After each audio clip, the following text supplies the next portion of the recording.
എനിക്കറിയാം. ഇംഗ്ലീഷിൽ എങ്ങനെ പറഞ്ഞു നോക്കാം? എനിക്കറിയാം. I know. എനിക്കറിയാം. I know. അയാൾക്കറിയാം. He knows. He knows. അയാൾക്കറിയാം. നിനക്കറിയാമോ? ഇങ്ങനെ ചോദിക്കാം. Do you know? അയാൾക്കറിയാമോ? ഇങ്ങനെ ചോദിക്കാം. Does he know? Does he know? അയാൾക്കറിയാമോ? എനിക്കറിയില്ല. I don't know. I don't know. അയാൾക്കറിയില്ല. He doesn't know. നിങ്ങൾക്കറിയില്ലേ? Don't you know?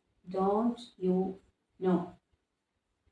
നെക്സ്റ്റ്, അവൻ അറിയില്ലേ? ഇതെങ്ങനെ പറയാനുള്ളത് നിങ്ങൾ ജസ്റ്റ് ഒന്ന് കമന്റ് ചെയ്യണേ.